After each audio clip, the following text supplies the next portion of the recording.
कथा है डाकोर नगर के एक गृहस्थ जीवन जीने वाले वैष्णव की, जो कि हर एकादशी पर द्वारिका जाते हैं और द्वारिका जाकर के ठाकुर जी का दर्शन करते, रात भर जागरण करते द्वारिकाधीश के सामने बैठ करके, और जागरण करने के पश्चात फिर वापस डाकोर जी आते। धीरे धीरे ये क्रम करते करते करते करते वो वैष्णव वृद्ध हो गया। ये निवृत्तिनाथ जी ये कथा सुना रहे हैं मीराबाई को। वैष्णव वृद्ध हो गया। अब वृद्ध हो गया तो पहले जैसी ऊर्जा नहीं रही, जाने में इतनी दिक्कत भी होती थी। कई बार तो एकादशी पूर्ण हो जाती, द्वादशी लग जाती, बेचारे तब पहुंचते, आके फिर ठाकुर जी से क्षमा मांगते, भगवान मेरा नियम थोड़ा सा टूट रहा है, क्या करूं, वृद्धावस्था हो गई है मेरी, अब मैं ज्यादा कुछ कर नहीं पाता, भगवान अब क्या बताएं, ठाकुर जी से द्वारिका इतना दूर भी तो है। एक दिन एकादशी के दिन वो वैष्णव जब द्वारिका पहुंचे तो रात्रि में जागरण करते करते करते करते उनके नेत्र बंद हो गए, और बंद होते उनके चित्त में ऐसा भाव आया कि श्री द्वारिकाधीश उनके गले लग गए हैं और उनके साथ उनकी बैलगाड़ी में बैठ करके डाकोर जी जा रहे हैं। ये दृश्य जैसे उनको अपने चित्त में दिखा वो भाव नेत्र खोल करके जब उन्होंने अनुभव किया, बोले कि कहीं ठाकुर जी आज्ञा तो नहीं कर रहे कि तू मुझको ले चल। अरे ये पाप नहीं कर सकता मैं, पुजारी मुझे बहुत मारेंगे, जान से मार देंगे मुझे।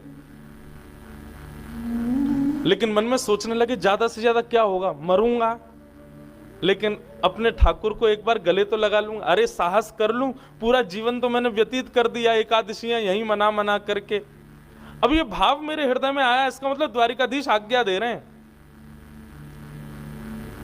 अपना नाम लेकर के बोले आज पीछे मत हट। अरे किससे डरता है तू, द्वारिकाधीश तेरा स्वामी है, उसके आगे किससे डरता है तू, आज थोड़ा साहस कर ले, ठाकुर जी को लेके भाग चलते हैं ठाकुर जी। और अर्धरात्रि का समय जैसे तैसे करके मंदिर के अंदर प्रवेश कर गए, सामने शंख चक्र गदा पद्मधारी चतुर्भुज द्वारिकाधीश का दर्शन किया। आहा, मन में पहले विचार करने लगे ये तो बड़े भारी होंगे, इनको कैसे उठाऊं, लेकिन जैसे ही अंक में भर के उठाया तो मानो ठाकुर जी कोई 2 महीना के बालक के समान हल्के हो गए, पहले से तैयार बैठे थे, ले चल मुझे। गोदी में लेकर के आए, आकर के अपनी जल्दी से चुपचाप, अभी अर्धरात्रि का समय कोई उठा नहीं होगा, धीरे धीरे ब्रह्म मुहूर्त का समय हो रहा था, मंगला की आरती का समय होने वाला था, जल्दी से लेकर के आए, अपनी बैलगाड़ी में ठाकुर जी को लिटाया, अपने पटके से उनको ढक दिया और लगे अपने बूढ़े बूढ़े बैलों को चलाने। चिंता भी हो रही है मन में, धक धक भी चल रही है, श्वास भी ली नहीं जा रही, वृद्धावस्था है। प्रसन्न भी हो रहे हैं कि ठाकुर जी मेरे साथ चल दिए, लेकिन दुखी भी हो रहे हैं, बोले पुजारियों को जब पता चलेगा तो मेरा हाल क्या होगा। हे द्वारिकाधीश, मैं तो आपकी आज्ञा मान के आया हूं, हे द्वारिकानाथ, हे मेरे जगन्नाथ, मेरी रक्षा करना। मीराबाई कथा सुन रही है और सुनकर के बार बार ताली बजाती है, नेत्रों से कभी आंसू आ जाते, पहुंच करके सुनती है। फिर क्या हुआ, बोले वो वैष्णव ठाकुर जी को लेकर के जाने लगा। इतने में ही द्वारिकाधीश के मंदिर में पुजारियों ने जब प्रवेश किया, हल्ला मच गया पूरी द्वारिका में, ठाकुर जी चोरी हो गए, ठाकुर जी चोरी हो गए, ठाकुर जी को कोई ले गया। पूरी द्वारिका की खोज की गई, कौन था रात्रि में यहां पर, तो पता चला कुछ वैष्णव जागरण कर रहे थे। तभी उनसे पूछताछ हुई तो वो बोले एक हमारे साथ डाकोर जी का भक्त था, वो नहीं मिल रहा है, बाकी सब यही है। अपने अपने घोड़ों पर बैठ करके लोग दौड़े ठाकुर जी के मार्ग पर। वो वैष्णव ठाकुर जी को लेकर के जा रहा था, वो पीछे मुड़ मुड़ करके देख रहा था, तभी देखा कि प्रचंड धूल उड़ रही है, मानो घोड़े आ रहे हैं। अब तो घबराहट भरने लगी, बेचारे बूढ़े बूढ़े बैल कितना भागेंगे, और भगा मैं उनको, बोले भागो, लेकिन ठाकुर जी तो बहुत दूर है अभी। मन में विचार करने लगे क्या करें।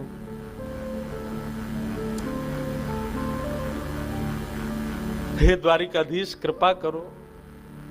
तभी एक बावड़ी, एक तालाब जैसा रास्ते में दिखाई दिया, और उनके हृदय में तुरंत चेतना आ गई कि मैं ठाकुर जी को लेकर के नीचे इसमें विराजमान करके, और मैं खाली बैलगाड़ी लेके आगे बढ़ूंगा। जब बैलगाड़ी में कोई दिखेगा नहीं तो सैनिक छोड़ देंगे, जब सैनिक भाग जाएंगे तब लेके फिर चला जाऊंगा। ठाकुर जी को गोद में उठाया, नीचे बावड़ी में ले जाकर के एक झरोका सा था, वहां जाकर के द्वारिकाधीश को विराजमान कर दिया, और वापस बैलगाड़ी में आकर के आगे बढ़ने लगे।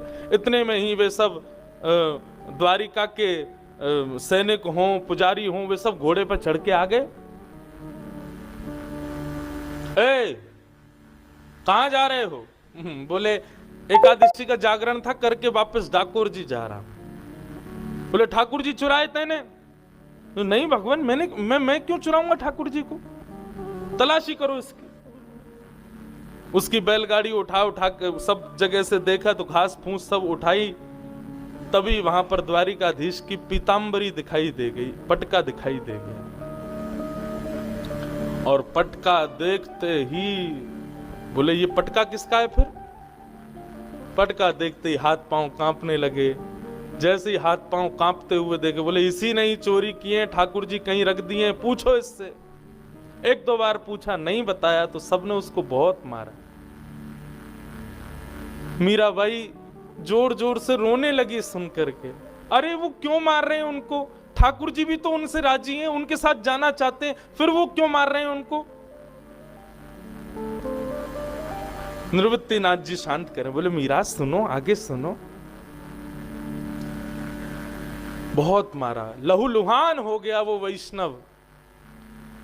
जब रक्त निकलने लगा तब हाथ जोड़ करके मुस्कुराने लगा, बोले कोई बात नहीं, मेरे प्राण निकल जाएं, लेकिन मेरी अंतिम इच्छा पूर्ण हो गई ना, द्वारिकाधीश को मैंने गले लगा लिया, अब भले ही मेरे प्राण निकल जाए। इतने में ही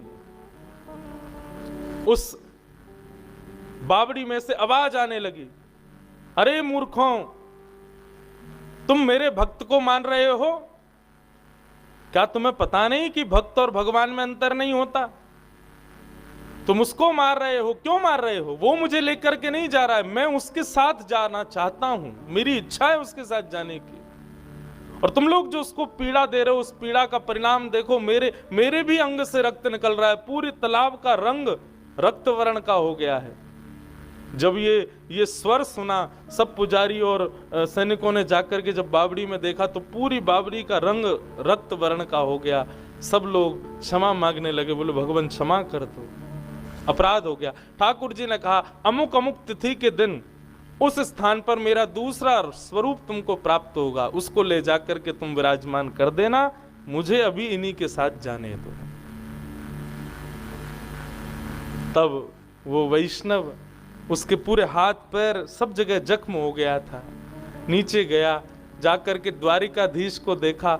इतना प्रेम द्वारिकाधीश करते हैं ये जानकर के उसने जैसे अपने हृदय से लगाया ठाकुर जी को, उसके सारे जख्म ठीक हो गए, बिल्कुल स्वस्थ हो गया।